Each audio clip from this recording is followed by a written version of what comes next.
Salut, j'espère que vous allez bien. Mon nom est Mamie. Là, je suis accompagnée de Papi. Donc, au but de solo moko, très important pour nous. Et ça, plus par rapport à la vidéo où tu possèdes dernièrement, tu s'est retrouvé dans un concert, pardon, avec un festival. Il a fallu pour pas. Il y a des gens qui réagir comme quoi que non, vous avez un chrétien, vous s'est retrouvé dans un concert ou un festival. Il a fallu pour pas. Il y a un secours, il y a nos points de vue par rapport à festival de Kendaki. Donc, tout ça n'a pas pu, dans ce dont s'abonner, d'inviter vous s'abonner et puis vous commenter après avoir suivi évidemment. Et puis pourquoi ne pas partager? Donc, ce j'aime ça l'hypocrisie dans les églises.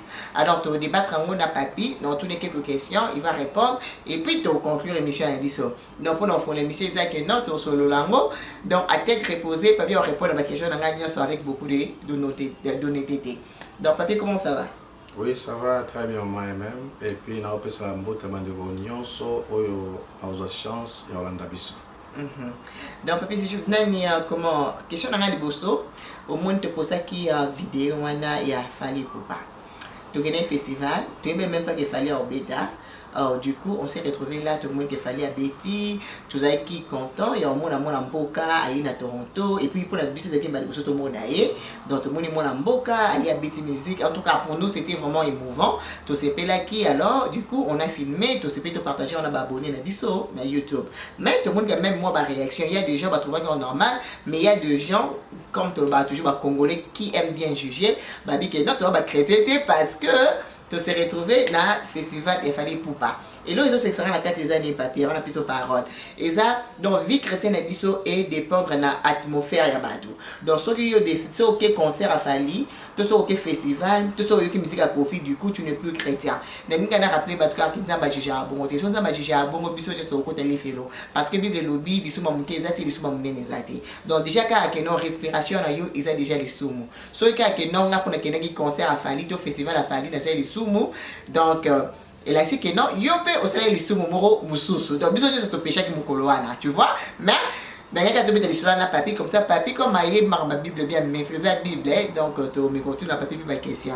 Alors, papier question, on a des beaux réactions par rapport à quand tu as vu des commentaires, il y a bateau, il y a Mathieu Libiso comme quoi que non, bon, mais dès que toi tu es serviteur, on s'est retrouvé là, concert, il a fallu pour pas tout festival, il a fallu pour pas. Réponse de cause. Oui, en tout cas, na zopesa merci na banyakonyo so balanda biso et puis bazali ko supporter rubrique oyo. Na ba abonné na biso lo na kokoloba tozali bato. Ngolo baté to bananga kokoloba makambo no sepesa bino. Exactement, ça c'est. Il y a aussi ba jour musoso to kona sujet musoso ta musoso pe et c'est pe sioté ou bien sonyote mais et resonga moto musoso. Exactement, j'aime ça. Alors là on a epsa na biso to zala na tolérance, hein? Tu es pas besoin de tolérance. En tout cas, tout ça qui est bien en anglais vlog, en français télé-réalité, hein? Donc, exact là que ça moi vie, hein? Ndenge tout ça les vivre. Et puis na rappeler na bandeko balandaka biso, aux églises. Hein? En tout cas, ils ont chaîne YouTube, mais ils ont l'église. Il ne faut pas te confondre église et la chaîne YouTube. Parce que nous sommes dans tout ça, nous sommes comme nous sommes bima, nous sommes Timothée, nous sommes là, nous sommes là, nous sommes hein? Donc, c'est qui est drôle, même pas tout ce qui pose avant non, même pas les gambas pose. Tu sais, mamie, ma prière, ça va sortir belé. Nga personnellement ensemble la mingi so yana bi mabenza na obi mabatela nga e pambola mauna kolia e pambola mauna komela e pambola mesera na chama kona ngai donc na ko ne peut place au singa loko kolia na ko sambela opa na l'épée donc prière on a 5 na ndako facilité et ça pour continuer amen voilà donc naza surpris comme on a biso ba congolais surtout à milieu chrétien raisonnement na biso za terre à terre raisonnement biso za vraiment trop bas. En tout cas, Tobima qui a une intention à bêter, Nazaki ngai moi stanga les bottes à mobimba. Tout temps on est tout temps bola to kena na ba mo to kena bisike belé. Alors pourquoi les lots to kuta ina de kana biso fali popa to kuta na concert et comme un problème, hein? Oui, muta filma kezanga. Monaza mona nzambe, oui. Naza musa na nzambe, oui. Nga mutu na filmer, oui. na redémentir et le côté parce que conscience sans réseau reprocher en rien. Et l'autre na linga yo sabandeko bazana kondima muke bandeko bazana na un niveau na bino za trop bas. Na moni ba abonné belé ba s'attaquer na ndeko moko wana batami na sima ya kombo na e Samuel K15 au moni yo moko réaction ya bato belé contre yo. Ba lobi na yo ne juger point yo zana ne pas juger batu est-ce que lolo yo mto simbi clé pour batu ba kota na lola.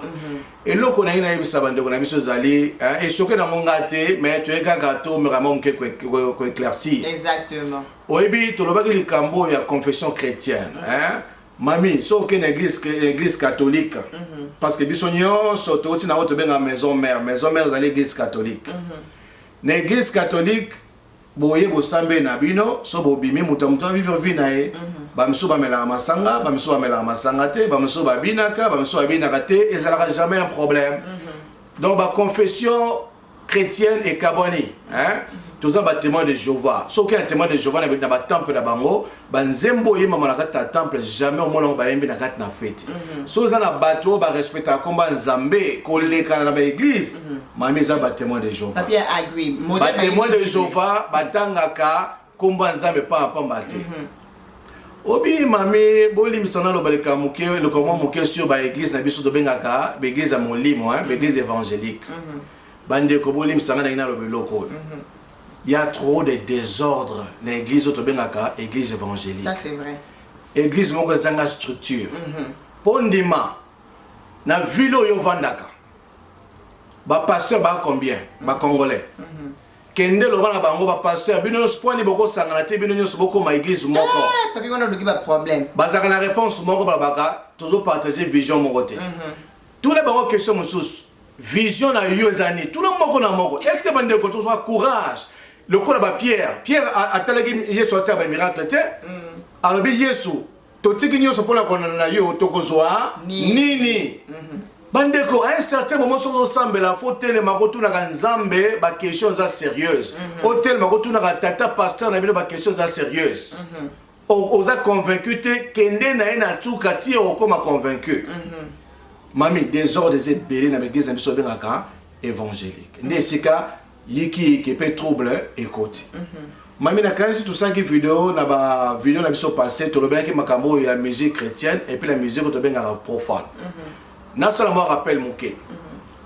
À l'époque, mami, tant ba musique yo chrétienne et bimi, ba to banda ngo ba frère mente, ba maman couple bouloba, ainsi de suite. Na ba ndeko na frère Patrice. À l'époque, ngana yebiton musique chrétienne et bandi, ngana botamaki déjà.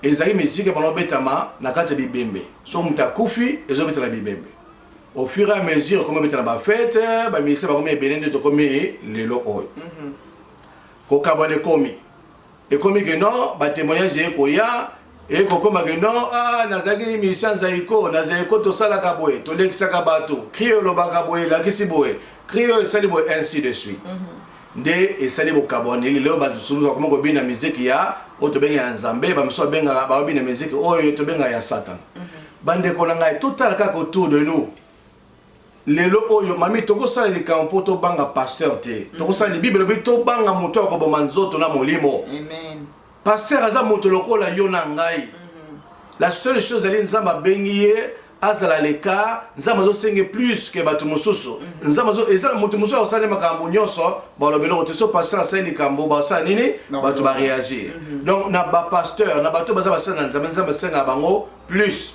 mais pasteur aza moto lokola nga lokola yo mami oyebi tango ekomi na milieu na biso siko ndenge ekomi lelo bandeko nazopesa bosala examen de conscience nalobaka eloko moko na bemission na biso elingo bato soko mosamble komi zoba tosalelaka aussi motu nzambe apesi biso tosalelaka aussi jugement na baklasse toyekolaki na philosophie.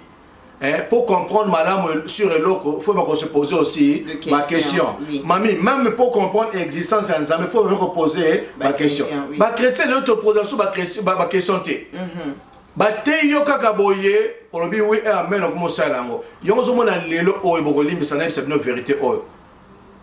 Ba maman belé ba comment se retrouver dans l'église pasteur asokoli nzoto mobimba pasteur apakoli mafuta ti pasteur ake kosuka na puis alali na ye makambo ebele combien tozoyoka te bapasteur bazala kolala na basi ya bato bazolala na bana ya bato bazali kosala baabus combien de ministères chrétiens basi bakangi bango na basi na bango kaka mwasi akangi mobali nazalaka na bainfidélité ebele aboyi ye likolo ya infidélité nani kotanga bakombo ya bato awa te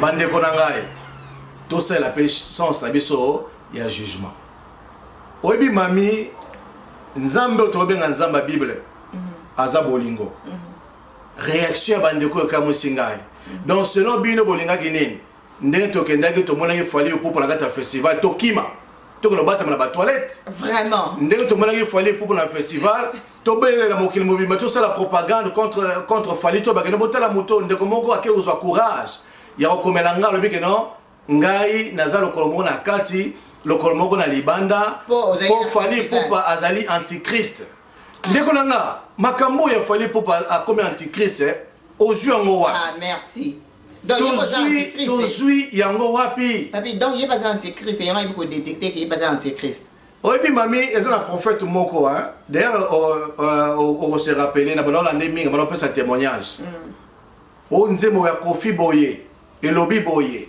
nzembo ya kofi boye na binaka yango ntango nasalaka mariage na sirène nzembo ya kofi mwasi nanga kuta ya olamusa mime papi yo linga kolanda prophète oyo bamakambo nzembo ya kofi ebimaka ndenge azalaka ndenge nini ye azalaka toujours na ba-update ndenge nini ye lobiaka bongo na motema ndenge nini ye yebaka kaka évolution ya monde ya ténèbres. Oui, c'est pas normal. Mais kokanisa nga bi mwasi nanga za la raison bandeko tosala aussi raisonnement ntango bakoteyaka biso na kati ya baeglise baeglise ezobongisa vie ya bato eza mpe na baeglise ezobebisa bavie ya bato na mboko tozali nga na yebi eza na bamama mosusu tala komaka bakumbaka bavoiture ya kitoko mais lelo oso otali bango bakuma voiture ya kibolabola bandeko ebele na kota bana mboko bandeko mosusu baza na vie ya bien balelo vie esali nini ebebi baeglise ya mabe ezobebisa bato yango nazobebisa bandeko bosala keba awa na Canada na États-Unis na Afrique na Congo église nyonso eza église ya kotia matoi te église nyonso eza église ya kotia makolo te motei nyonso eza motei ya kopesa matoi te parce que makambo oyo baréaction mami eza makambo tozoyokaka quelque part moto moko soit disant pasteur aye abandi koloba ye yebi yango ndenge nini ke fali aza antichrist ndenge nini yo yebi ke fali aza antichrist vraiment bandeko nanga congolais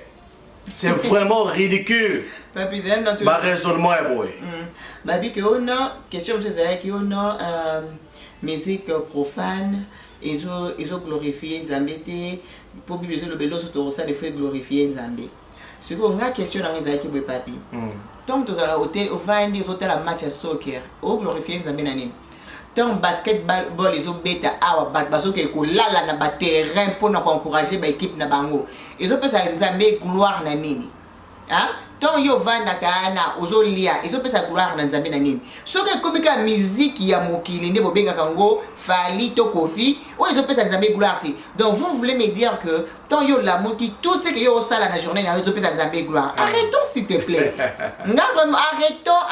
arrêtons relation ya mutu na Nzambe eza personnel mutu asa na relation na Nzambe OK biso toza appelé na ko juger te même la Bible le dit ne juge point toza na pona ko juger te soki fali pour pas kofi olomide whoever bazana bakisa bango eza rendement na bona Nzambe nga etalinga te na sana kata makambo na te tout comme fait son ke moi na ke concert gospel soki mutu wana azana makambo na sala na kati na c'est nga na zoka koma Nzambe c'est son problème eza rendement na Nzambe ça n'a rien à voir na ngai nga na ko va na bona yoki na nga fali 2-3 nzembo na nga na suka nango na kati na ke na nga na sambi na lali mais yom de juger nga c'est ton problème parce que nga elongo monter na ondimana ngai et batipe lo mona ondimana ngate donc du coup relation na Nzambe ça n'a pas été affecté parce que na yoki fali donc relation na Nzambe est affectée ce qui Nzamba ko juger biso ne ba congolais ba juger pas biso ko tani fait bien sûr obi mami eza maminga eza mokolo moko sœur moko ayembaka za sœur ayembaka musique to benga chrétienne batuna ye soka yebi mama chala mwana awanga na kayebi ete donc alinga kolobaninga ko bano ye 24 sur 24 atanga ka bible ye 24 sur 24 azala kata na kata prière ye donc ayebi kutu ba kombo ya ba fali ya ba chala mwana te bandeko nazamona nzambe oui nazamosana nzambe oui nazamona nzambe azoba zoba te nazamona nzambe a raisonnaka pe nazamona nzambe pa tangi natanga ka bible pour aller livre za suprême natanga pe ba livre mosusu nga natanga pe nazana natanga mingi ba vie ya ba star ba star ya Hollywood natanga bango bandeko na bible bili bota nzambe zo kufu na kozanga koyeba zo bo mabiso ebele raisonnement on a mon terre à terre raisonnement aux au boma et pour freiner ba église na biso ndeko nanga tant bozo juger motoko fallait popa comme étant antichrist pourquoi c'est pendant fallait quoi na église ba congolais jamais koya exactement motoko la Kofi tant bozo juger Kofi le la satan et ça fait très mal mamina zo le la obi senga passe hein nazo le la fallait pendant ndeko na botemne bandeko nanga fallait za congolais ngape naza congolais na festival ezaki full la craquer na moni bekolo belé ba mindele ba nationalité belé ba yeba ko applaudir ndeko nanga fali pour poser congolais le kolanga pour nini tenga pe na acclamer fali pour nini tenga pe na filmer na chaîne de tina kata YouTube les sumo ezali wapi bandeko nanga et puis ni kambu oyo so mutabini musique to kena na ba feti ngana zaki na feti moko mois passé moi na passer à Balaki mami nakata festo na pasteur azalaki bande tisuka namoni mona pasteur abalaki musique ya otobenga ya profane betaki musique otobenga ya chrétien de betaki namoni ke ba choriste nga na yebi babineki musique afali na ya Kofi bande ko sikona bana ko juger pasteur na bizo za pasteur ndenge nini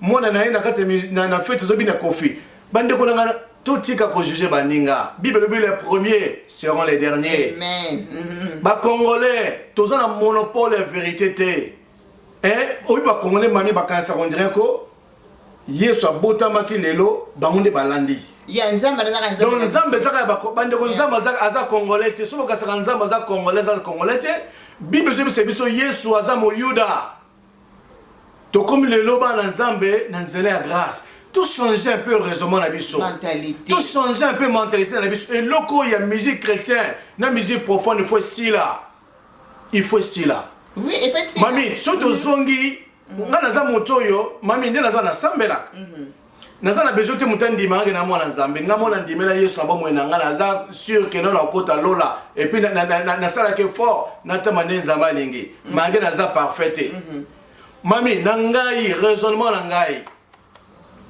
raisonnement na ngai mami musique tozobenga so totali nga natalaki documentaire ya Kofi Olomide contrairement ya sœur Wanga na ki ayebi chala mwana te nga na yebi mama chala mwana mami na yebi frère moko na Canada moko la mariage na ya salaki mariage abina mutwash azaki choriste azaki protocole le lendemain ba suspendre ye na église et puis frère wana longo église ye na mwasi na eti lelo c'est ridicule mukola mariage à moto abinate donc ce que bino bolingi nini na ba fête na biso anniversaire na ba mariage to bina nzembo nini to yoka ka Moïse Mbiye total na milieu chrétien dans ma mission biso to pesi confiance to benga na lelo ba mission la bande kolanga tenir ko kota ba débat inutile moto asa la preuve ya jugement na ye so juger nga naza satana nzamba komisama wenezali raisonnement nanga fali aza satanate fali aza congolais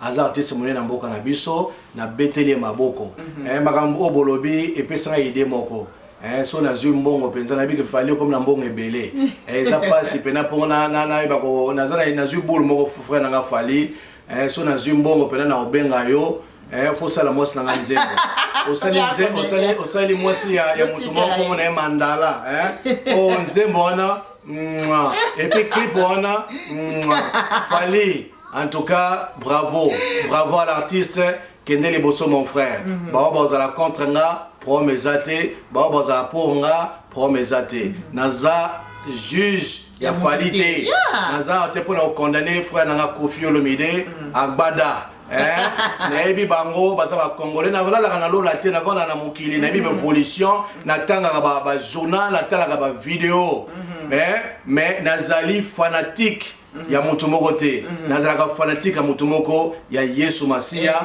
yenda kofela ngai na ekulusu eza mutu te akofela ngai na ekulusu eza pasteur moko te akofela ngai na ekulusu eza mission moko te eza la chrétien eza la mondain akofela ngai na ekulusu ezali Yesu bana nzambe.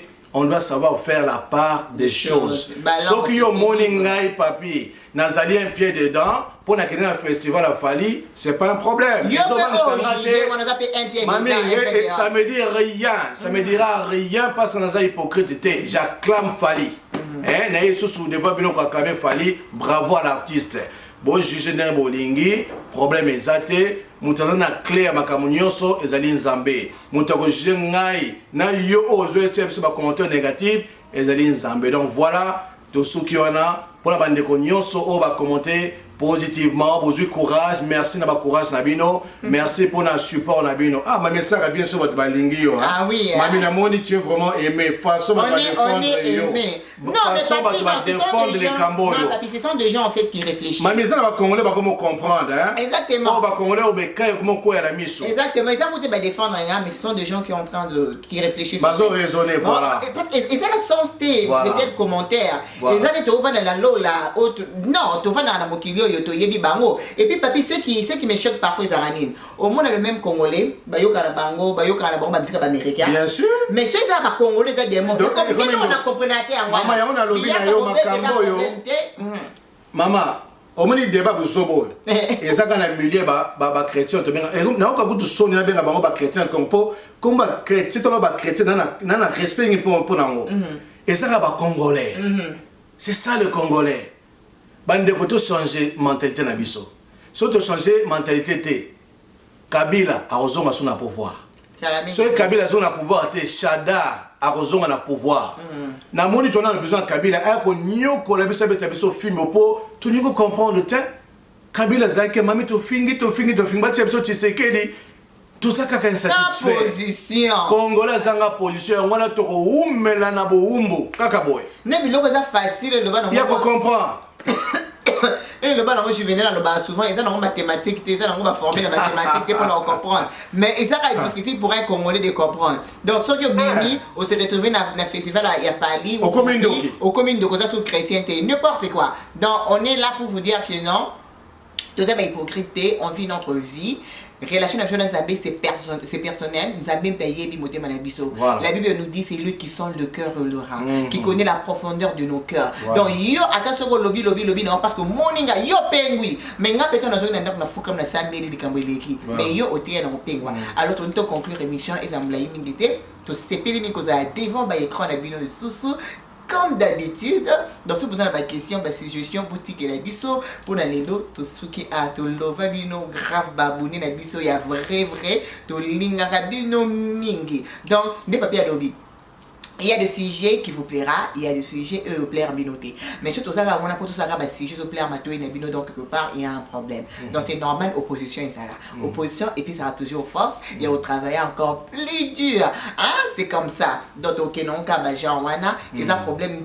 Sur le mot commentaire, non, ils ont la positive, ils ont la négative, tout un message, n'y en sort. Et puis, tu vois, quand tu mets analyser soit ils sont positifs tous ou ils sont négatifs tous on église tout bois qui on église d'accord au y a un commentaire na yo mami yo tu musuba kansa so tiem so down tozanga lipa na ndako kolia jamais batu musuba kansa so tiem commentaire négatif tozanga maya komela et ça biso ni so ni fois tozanga biso toujours to linga no mingi to lem no fort donc to suki awa papi conclure émission to kata. En tout cas, to pessimino merci. Bandeko bozaki choqué, to meko ko s'expliquer, so bo comprendre les lots c'est bon, so bo comprendre tes amis bo comprendre bo rejoindre biso, hein. Donc l'autre ko baga ngwana, toza toujours dans le bon, toza toujours na kat na Nzambe.